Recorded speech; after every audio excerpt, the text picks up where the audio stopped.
재해 시 근절되지 않고 반복되는 사기, 절도, 성땡땡. 일본 뉴스. 1월 1일 발생한 노토반도 지진 피해 상황을 전달하는 일본 언론 기사에서 자주 보이는 단어가 카지바 도로보입니다. 카지바 도로보는 재난재해 시마다 반복되는 것이며 화재 현장의 혼잡을 틈타 벌어지는 도둑질이나 그 행위를 한 사람을 지칭하는 말입니다. 노토반도 지진에서도 어김없이 카지바 도로보는 발생합니다. 부서진 주택에 들어가 고급 밑강을 훔친 남성이 체포됐다는 기사가 보도됐습니다.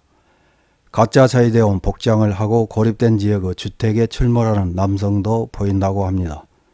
노토반도 지진으로 인해 발생한 범죄와 관련된 일본 언론에서 보도한 기사 몇 개를 확인해 보겠습니다.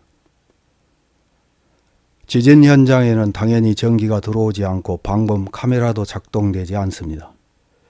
위급 상황이 발생해도 전화통화가 힘들어 신고도 안 된다고 합니다. 이런 상황을 틈타 범죄가 행행합니다. 따라서 기반시설 복구도 시급하지만 범죄 방지 대책도 필요합니다.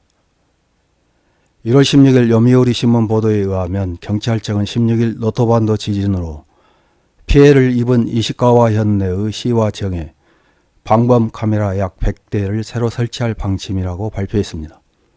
1월 15일까지 이시카와 현내 와지마시나 스즈시, 노토초 등 4개 시 2개 정에서 빈집털이 등 혼란을 틈탄 범죄가 총 22건 확인됐습니다. 그래서 전국에서 파견된 약 150명의 경찰관이 순찰하는 등 범죄 억제를 위한 대책을 강화하기로 한 것입니다. 지진재해에 편승한 악질적인 범죄도 발생하고 있습니다. 1월 18일 교도통신에서 보도한 것을 보면 방문 판매 등에 관한 상담이 17일까지 96건 접수됐다고 합니다. 실제 사례를 보면 피해를 입은 주택을 방문해 계약서를 교부하지 않고 블루시트 등을 설치한 후 당초 제시한 가격보다 비싼 금액을 청구하는 경우가 발생했습니다.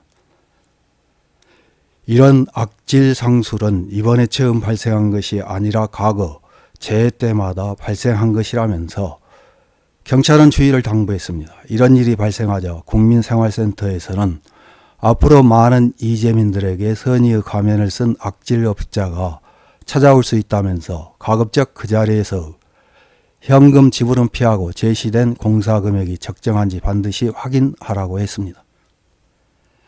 작업 전에 돈이 얼마나 드는지 확인하는 것이 중요하고 작업 후 처음 제시한 견적 금액보다 추가된 금액을 청구할 때는 소비자 한라인 188L에 반드시 상담해달라고 당부했습니다. 지진 피해 지역이 아닌 곳에서는 시 직원을 사칭한 재난지원 의연금을 모금한다는 전화가 걸려옵니다. 1월 11일 이바라키 신문의 보도를 보면 이바라키 현내에서 10일과 11일 이틀간 의연금을 모집한다는 전화가 걸려온 것이 여러 건 확인되어 경찰은 주의를 당부했습니다. 내용은 재난지원 물자를 집으로 가지러 가겠다거나 의연금을 수금하러 방문하겠다는 것입니다. 또 다른 편승범죄로 지진 재해 지역이 아닌 지역에서는 소방당국을 사칭한 개인정보 수집 목적의 전화가 온다고 합니다. 1월 16일 요미우리 신문 기사를 보면 대피소 위치를 아느냐고 물으면서 자녀의 이름과 주소를 가르쳐달라는 수상한 전화가 6건 파악되었으며 앞으로도 지진에 편승한 수상한 전화가 올 우려가 있다면서 소방당국과 경찰은 주의를 당부했습니다. G7 선진경제대국이라는 일본은 성진국이라고도 불리는 만큼 지진재해 때마다 여성의 신경을 곤두서게 하는 것이 바로 성 관련 피해입니다. 노토반도 지진으로 대피 중인 자동차 내에서 10대 여성의 몸을 만졌다며 이시카와 현 경찰은 20일 자칭 아르바이트 남성을 부동의 예설 혐의로 체포했으며 남성도 혐의를 인정했다고 합니다. 1월 20일 마이니치 신문의 보도를 보면 여성은 지진 발생 당시 가족과 재해지에 기성하고 있었습니다. 지진이 일어나 가족과 차로 대피하던 중 만난 남성을 차에 동승시켰는데 주차 중인 차 내에서 여성의 몸을 옷 위에서 여러 차례 만졌다고 합니다. 죄해지에서의 성피해는 동일본 대지진이나 구마모토 지진에서도 여러 차례 벌어진 범죄입니다. 관련 기사에 달린 일본 네티즌들의 댓글 몇 개를 확인해보고 마치겠습니다. 첫 번째 댓글입니다. 옛날부터 반드시라고 해도 틀림없을 만큼 지진재해와 악질 상술은 세트였다. 그런 업자가 있다는 인식을 전 국민이 가지고 재해를 당했을 때는 냉정하게 대처할 수밖에 없다. 현지에서는 경찰과 행정도 불필요한 자원을 할애할 여유는 없을 테니까 가능하면 응원부대의 사람들에게 주지활동이나 경제활동을 해주었으면 한다.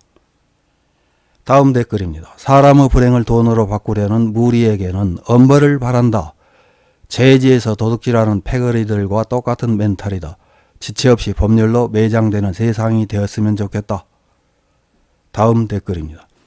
이런 재해 시에는 행정을 통하지 않으면 블루시트 등은 살 수도 없고 팔 수도 없는 규칙으로 하는 수밖에 없는 걸까? 블루시트는 시급히 원하기 때문에 의심 없이 사버리는 건가? 실제 시세가 얼마인지도 모르고 이런 힘든 때 불난 집에서 도둑질을 하는 사람은 평소보다 재해를 무겁게 해 주었으면 한다. 다음 댓글입니다.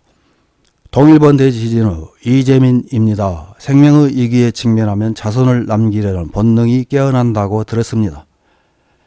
실제로 동일본 대지진 때도 대피소 등에서의 성피해가 보고되고 있어 화장실뿐만 아니라 여성, 여아, 남성, 남아도 단독행동을 하지 말라고 주의 환기되고 있었습니다.